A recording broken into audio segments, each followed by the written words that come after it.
Shalom, everyone. This is Brother Ned coming to you again with another brief teaching.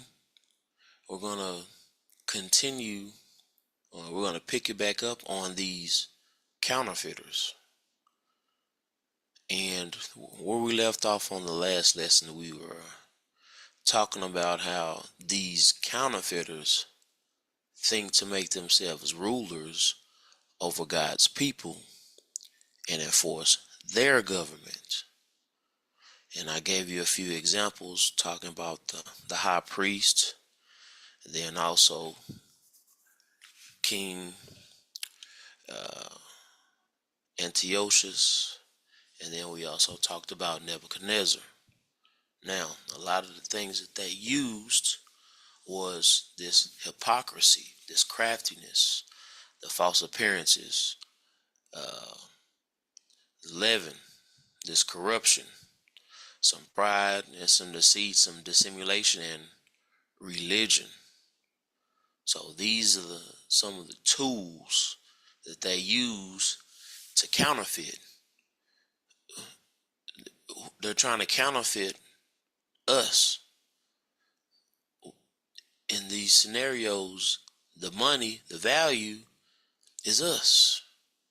And they use all these tools to try to make us counterfeit. Because the value is us. But we have to be the true, not the counterfeit pieces of value, or we'll say money. We have to be the true. We can't allow these tools that they're using against us to make us counterfeit, because the counterfeit will not make it in the kingdom. So let's pick it up and let's see exactly some more things that these counterfeiters put on us. This mark, this word mark. Let's look at this word. The mark means a sign, a prophecy, a covenant, a warning, a testimony, a statute. A mark is some evidence. A mark is authority. See, they wanted to take authority over us. It's a token, a pledge. It's proof. A mark is evidence. A mark is also used as like a signet,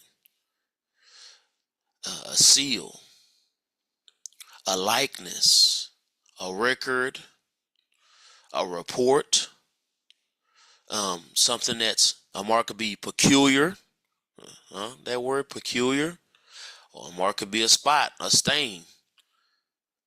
A mark could be an eye, which is understanding. Okay, that's how this mark is moving. It's moving. It's moving a pretty particular way. Okay. Now let's segue into what mark that these kings, these rulers, this what authority they try to put on us to make us counterfeit. So let's go over here to Revelations, and we're gonna pick it up at Revelations chapter 13. We're gonna go down to verse 11. We're gonna read down to 18. It says, "And behold, another beast coming up out of the earth," another beast, another man coming from them people, "and he had two horns, two lineages, like a lamb," comparing this lamb, "and spake as a dragon, a deceiver, a serpent." Okay, "and he exerciseth all power, authority." He exercises this authority. Okay, excuse me. Verse 12, "He exercises this authority of the first beast before him, and causeth the earth, the people, and them which dwell therein to worship, respect the first beast." This evil man, whose deadly wound was healed. Verse 13, "and he doth great wonders." See, he got a trick bag. He do great wonders, so that he maketh fire, this desire, come down from heaven on the earth in the sight of men. Verse 14, and deceiveth them that dwell on the earth by the means of those miracles," see there again, "which he had power, authority to do in the sight of the beast, saying unto them that dwell on the earth, that they should make an image," this mark, "to the beast." See, "which had the wound by a sword, and did live." Verse 15, "and he had power," this authority, "to give life unto the image," this mark of the beast, this evil man, this signet, "that the image of the beast should both speak, and cause that as many as would not respect the image, the mark, this understanding of the beast, to be killed." All kinds of oppression and affliction right there. Because if you don't take on being the authority, they trying to kill you. They don't want to play around with you. They want to take you out.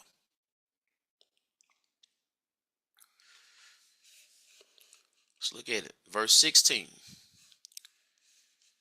Scroll down. Verse 16.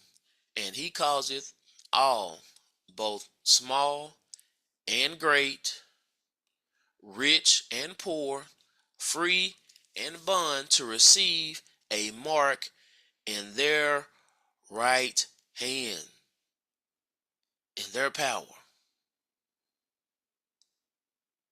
"and they works and in their foreheads, in their minds, they understanding that no man might buy or sell save only he that had the mark, this sign, or what else? The name, the way of the beast, or the number of his way. The number, the substance, the measure, this measure. Because you gotta remember, it's a plumb line set. So either you're gonna be measured unto the side of the Most High, or you're gonna be measured on the side of this beast, this evil man, unto his mark, his authority, his way.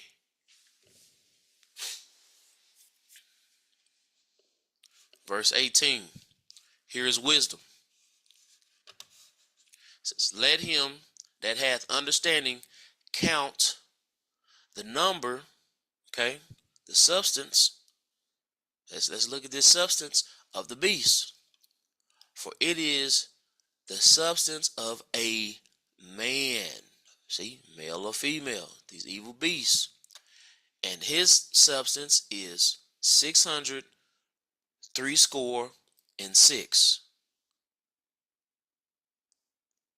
This blemish, this spot, these conditions, this this imperfection, these opposing ways of evil, this opposition to Jehovah.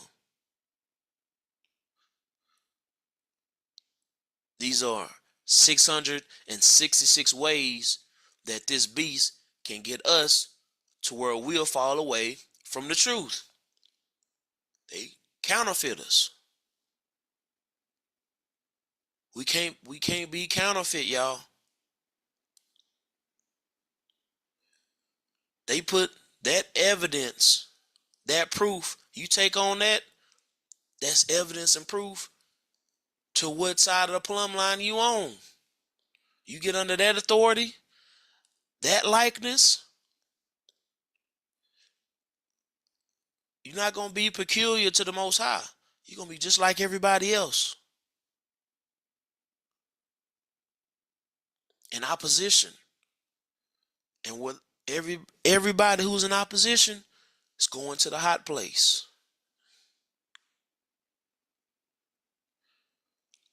We don't want that testimony. We don't want that measure, that substance on us. Okay?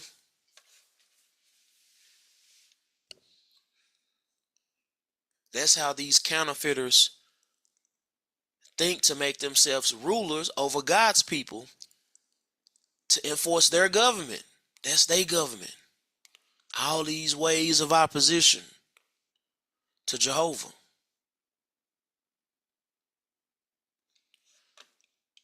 Now let's look at this mark of God. How does that work? Let's roll over here to Isaiah. Isaiah chapter 9. We're going to pick it up at verse 6. We'll read down to 8. It says, for unto us a child is born. Unto us a son, a servant is given. And the government, that authority shall be upon his shoulders, his rulership. And his way shall be called Wonderful, Counselor, the Mighty God, the Everlasting Father, the Prince of Peace. Of the increase of his government, of his authority and peace, there shall be no end. See, that other government, oh, it's got to end.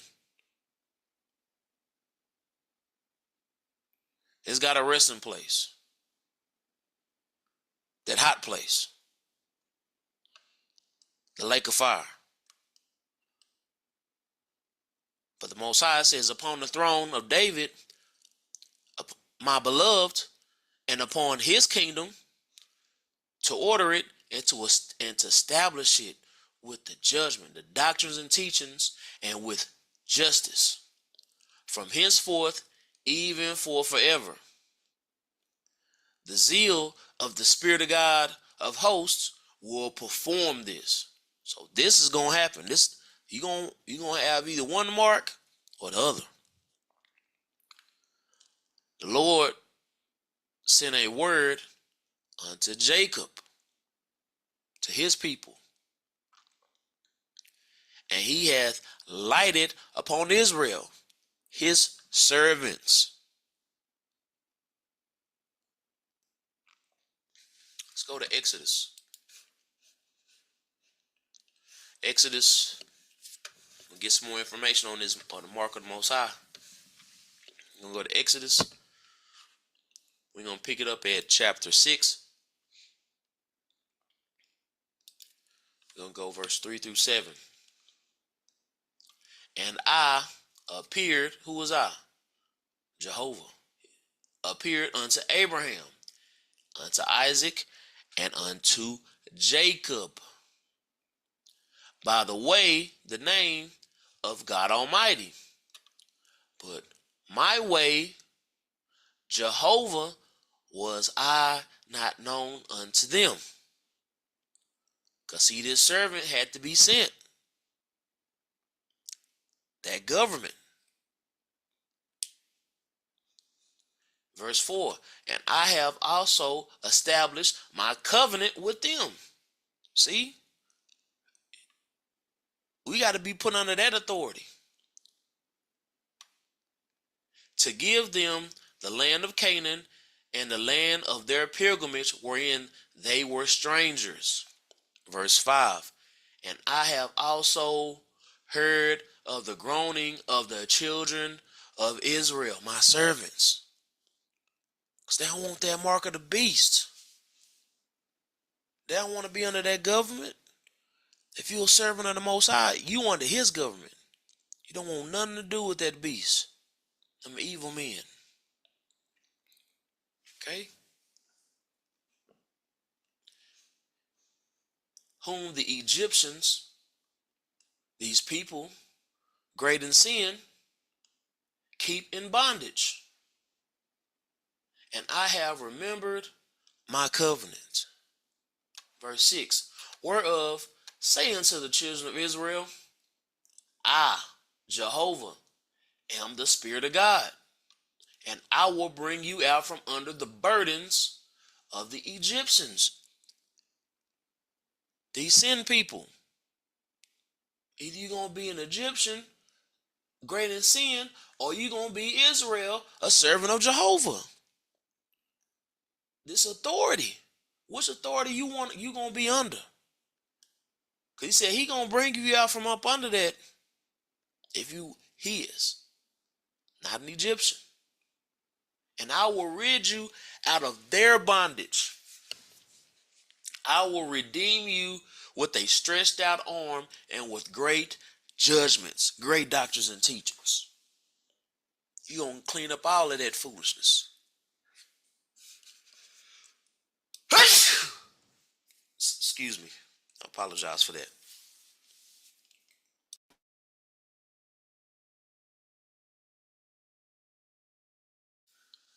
All right.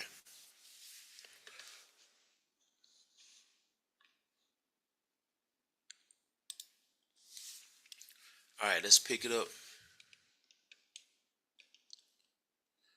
Verse 8. I'm sorry, verse 7.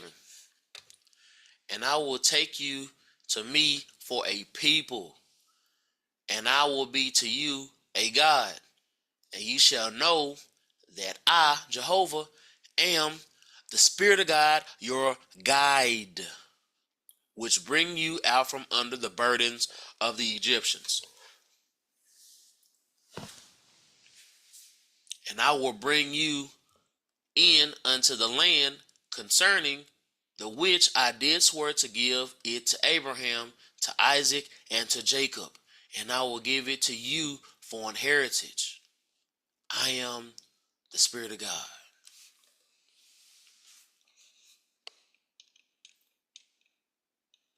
Let's keep it going. Let's go back over here to Isaiah. We're going to pick it up at chapter 12.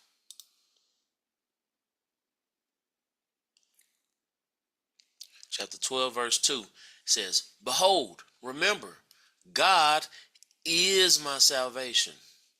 I will trust and be not afraid. For the Spirit of God, Jehovah, is my strength, my song. He also is become my salvation. Because you fall under his authority, under his mark.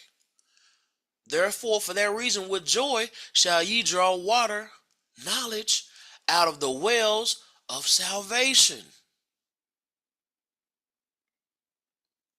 We're going to get that strength that he give under his dominion, his authority. That's the mark you want to have. Let's pick up some more over here at Exodus. Gonna go back to Exodus chapter 13. Exodus 13. We're gonna pick it up at verse 7. Unleavened bread shall be eaten 7 days. Unleavened bread. Pure knowledge shall be eaten, learned 7 until completion. Until our time is done. And there shall no leaven be seen. So no leaven, no defilement, no corruption.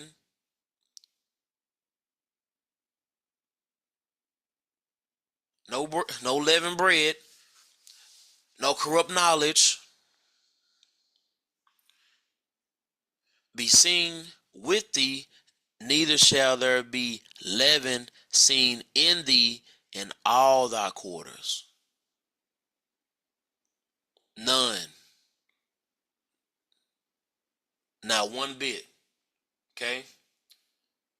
And thou shalt show thy son in that day, saying, This is done because of which the Spirit of God did unto me when I came forth out of Egypt, bondage. Verse 9. And it shall be for a sign, a mark unto thee upon thine hand. Remember? On your power. This is going to be a signet on you. This is going to be the evidence. The proof. Which side you on.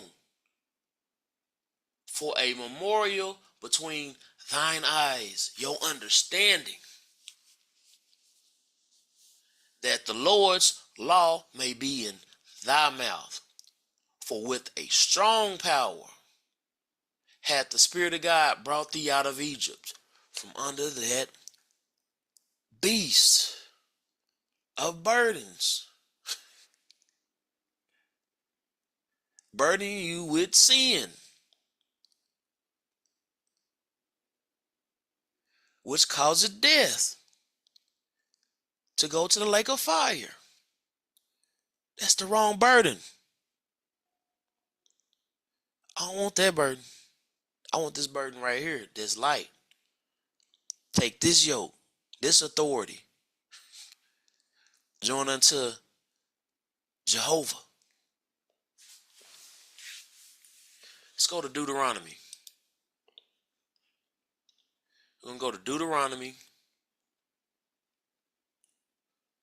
Deuteronomy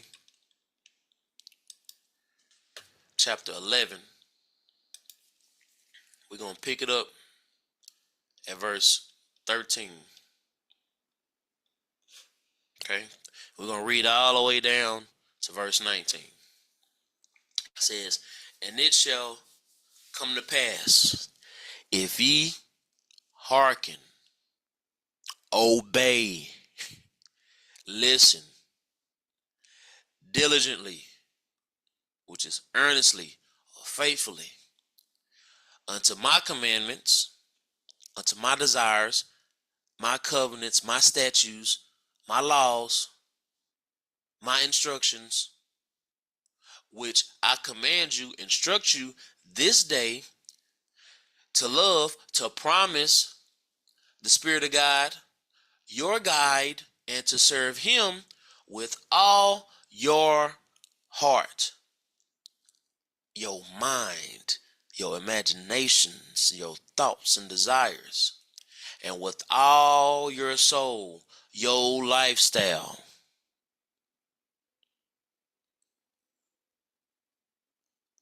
That's going to be proof. The proof is in the pudding. It's in your soul. It's in your heart. Because he searches the heart. He looking for that evidence. That evidence ain't there. He checking. You don't see the right evidence. It's counterfeit.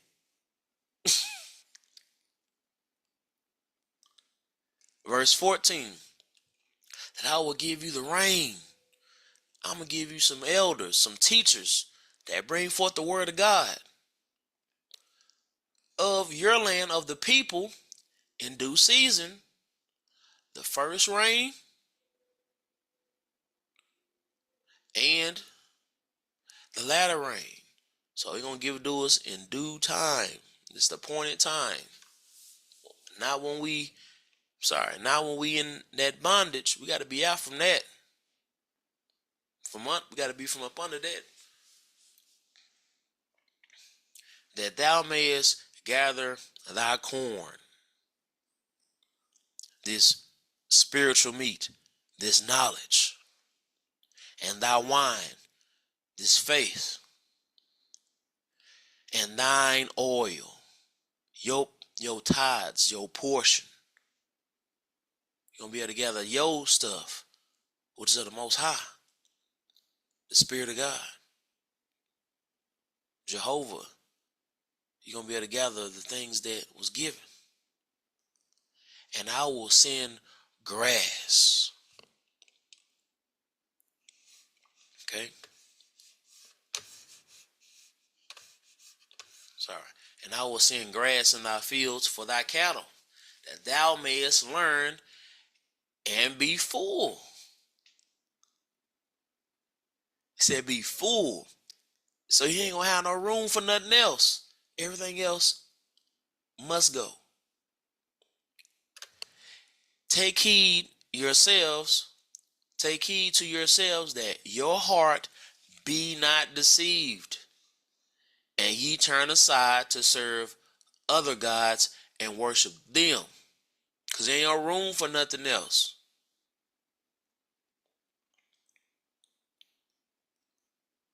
"And then the Lord's wrath be kindled against you, and he shut up the heaven, that there be no rain," no teachers, "for you." Because guess what? You're going to hearken unto that evil man. "And that the land yield not her fruit, lest ye perish quickly off the good land which the Spirit of God giveth you." Verse 18. "Therefore shall ye lay up these my words in your heart and in your soul, and bind them for a sign upon your hand, that they may be as frontlets between your eyes." Let's read that again. Verse 18 says, "Therefore, for that reason, shall ye lay up these my words in your heart and your mind, your imagination, your thoughts, and including in from who has the authority, your soul, your lifestyle, and bind them for a sign upon your hand, your power. That's what you're going to be bonded to under that authority, that they may be as frontlets between your eyes, your understanding. Verse 19, and ye shall teach them, instruct them, your children,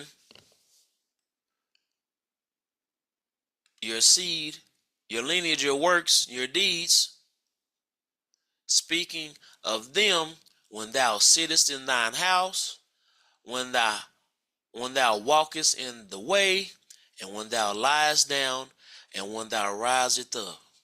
It ain't no room for nothing else but for this.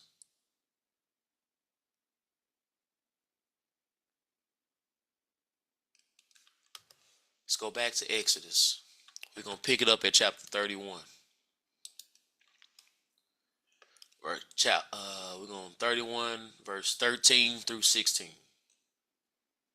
It says, speak thou also unto the children of Israel, saying, verily my Sabbaths ye shall keep, for it is a sign. It's his mark, his authority. It says, as a sign between me and you throughout your generations. This mark don't end. It said throughout your generations, that ye shall know that I am the Lord, the Spirit of God, that sanctify you, that separates you. Ye shall keep the Sabbath. Therefore, for that reason, he's separating you from all the other foolishness, that other sign, that other mark. For it is holy, separated unto you. Everyone that defileth it shall surely be put to death. For whosoever doeth any work therein, that soul, that lifestyle shall be cut off from amongst his people. Because you're not following his authority. Verse 15, 6 days may work be done, but the seventh is the Sabbath of rest. Holy, separated to the Spirit of God. Whosoever doeth any work in the Sabbath day, he shall surely be put to death. Verse 16. Wherefore the children of Israel shall keep the Sabbath, to observe the Sabbath throughout their generations for a perpetual covenant. Forever. Gonna keep that lifestyle. We're gonna stay under that authority. Let's go back to Deuteronomy chapter 6. We're gonna pick it up at verse 8. It says, Deuteronomy chapter 6, we're gonna pick it up at verse 4 and read down to 8. Hear, O Israel, the Spirit of God, our guide, is one Spirit.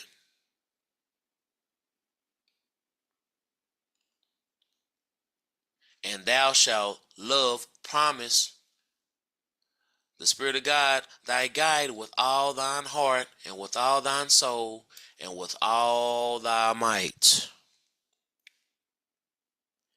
And these words which I command thee this day shall be in thine heart. And thou shalt teach them diligently unto thy children, and shalt talk of them when thou sittest in thine house, and when thou walkest by the way, and when thou liest down, and when thou risest up.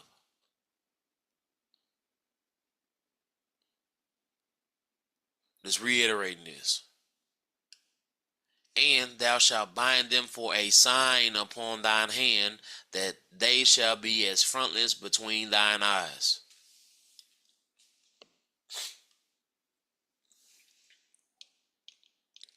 Let's go over here to Ezekiel.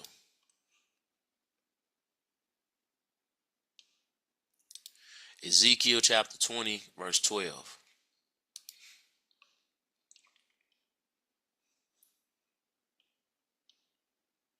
It says, moreover, also I give them my Sabbaths to be a sign between me and them, that they may know that I am the Lord that sanctified them. He's making himself very clear what's important. Let's go to 2 Timothy. 2 Timothy. We're going to pick it up at chapter 2 and verse 19. It says, nevertheless, the foundation of God standeth sure, having this seal, this mark. The Creator knoweth them that are his. And let everyone that nameth the way of Christ depart from iniquity. We got to be separated. Let's go to Isaiah chapter 41.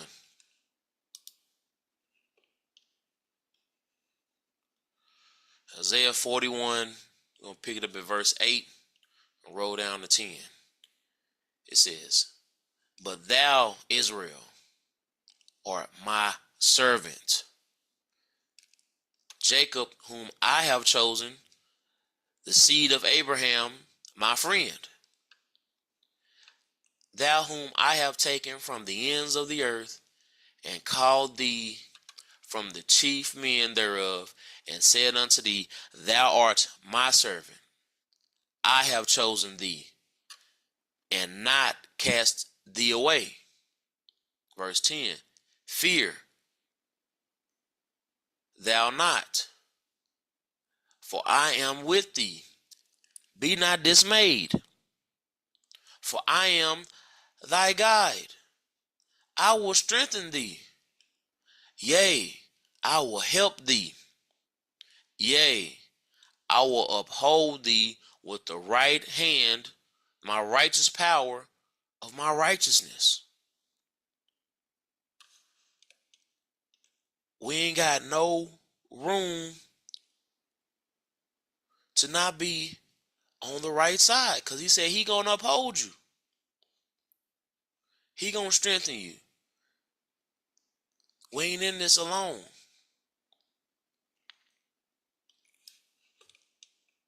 In closing, whose mark, whose image, and superscription is upon you? Again, this whose mark, whose sign, whose authority, whose likeness, whose understanding is upon you. Because there's going to be proof and evidence of this mark.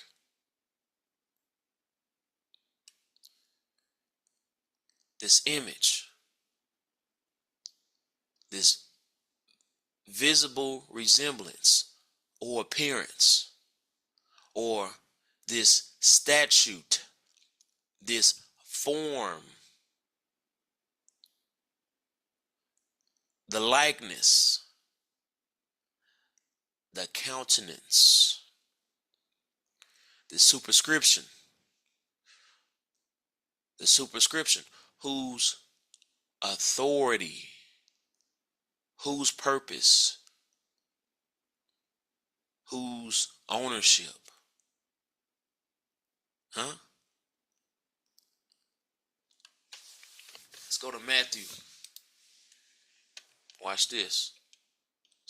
It's gonna bring it closer to you so you can see it. Matthew 22, verse 17 through 21. It says, "Tell us therefore, what thinkest thou? Is it lawful to give tribute unto Caesar or not? Whose authority are you under?" But Jesus perceived their wickedness and said, "Why tempt ye me, ye hypocrites, ye counterfeiters?" He says, "Show me the tribute money." Watch this. Let's see whose mark is upon on this tribute money. Watch it. It says, "And they brought him unto him a penny. And he said unto them, Whose is this image and superscription?" Whose authority is on this?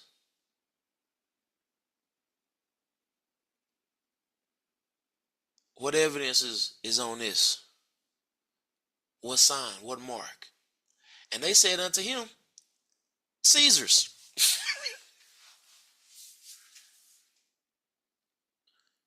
They said Caesar's.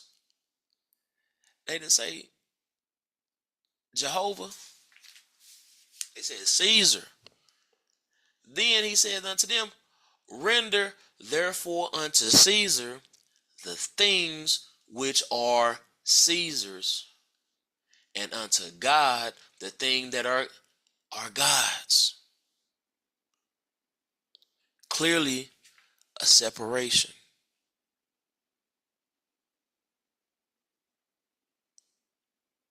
What mark is upon you?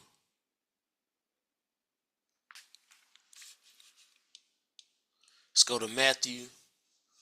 We're gonna stay right here in Matthew, but we're gonna go to chapter 12. We're gonna pick it up at Matthew chapter 12. We're gonna pick up at verse 34.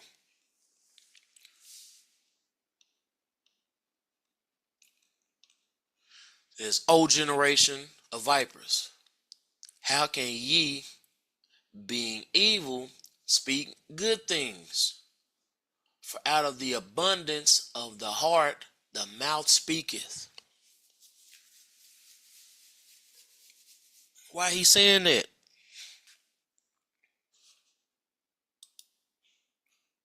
Because that mark is not upon them. Let's look at Mark. We can go to Mark chapter 7. We're going to pick it up at verse 20. We're going to read down to 23. Get some more information.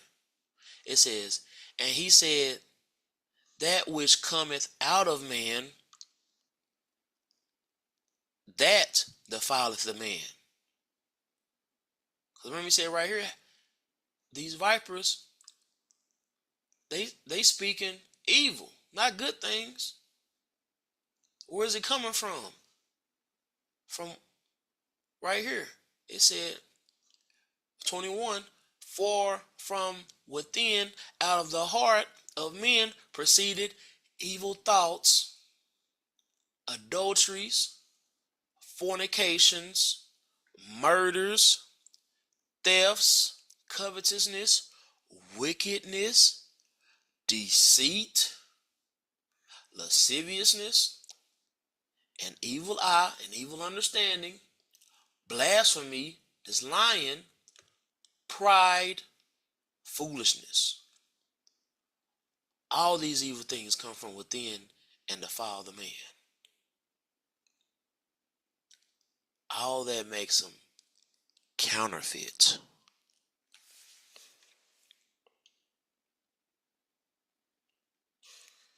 We don't want that, y'all. Let's go over here to Luke. We're going to pick it up at chapter 6. Luke chapter 6, we're going to read 44, 43, and then 45. So right here, it says, for every tree, that's us, for every tree is known by his own fruit. So either you're going to be under that authority of that evil beast, or you're going to be under the authority of Jehovah. Which works you're going to be bringing. That's how you're going to be known. Because that's that sign that's upon you. For of thorns men do not gather figs, nor of a bramble bush gather they grapes. Verse 43, for a good tree bringeth not forth corrupt fruit, neither doth a corrupt tree bringeth forth good fruit. Verse 45, a good man out of the good treasure of his heart, see, that evidence is in there, bringeth forth that which is good. And the evil man out of the evil treasure of his heart, that evidence, different kind of evidence, heart bringeth forth that which is evil. For of the abundance of the heart his mouth speaketh. We're going to stay right here in Luke. We're going to go chapter 11. Luke 11, 39. Says, and the Lord said unto him, now do ye Pharisees make clean the outside of the cup and the platter, but your inward part, where your evidence is full of ravening wickedness.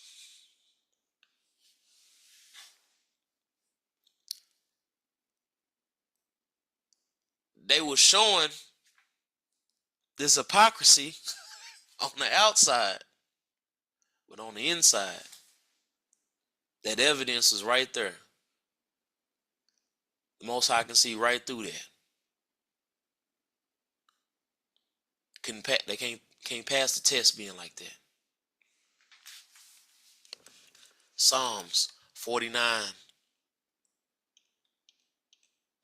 11. Psalms 49, verse 11. It says, their inward thought that their houses shall continue forever, and their dwelling places to all generations, that they call their lands after their own ways. See, they trying to counterfeit you and call you after they way. Because you fall up under that sign on you.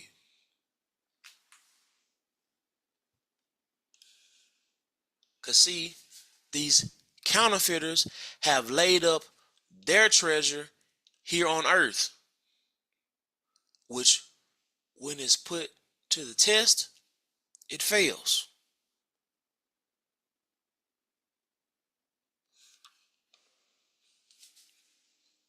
Let's go to Matthew chapter 6.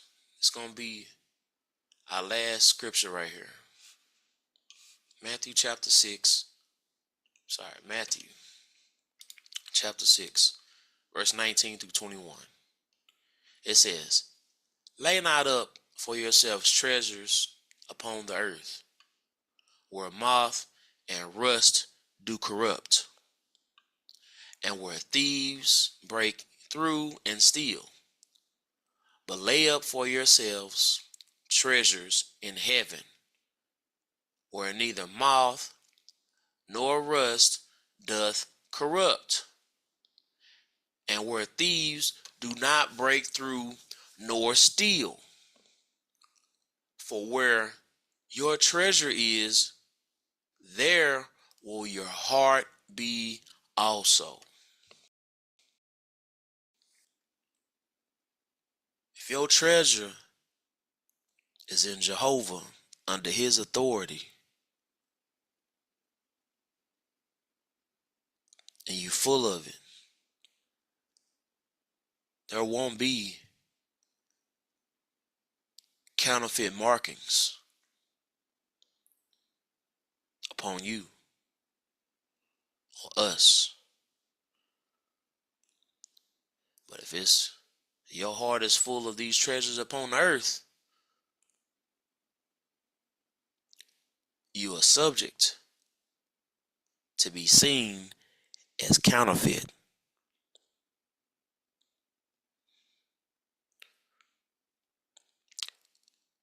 Under the authority of that counterfeiter.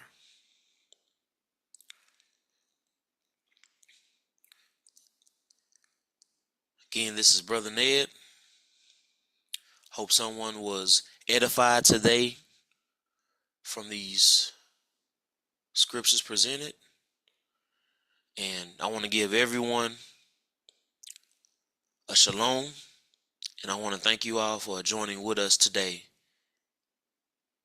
for this teaching. Shalom.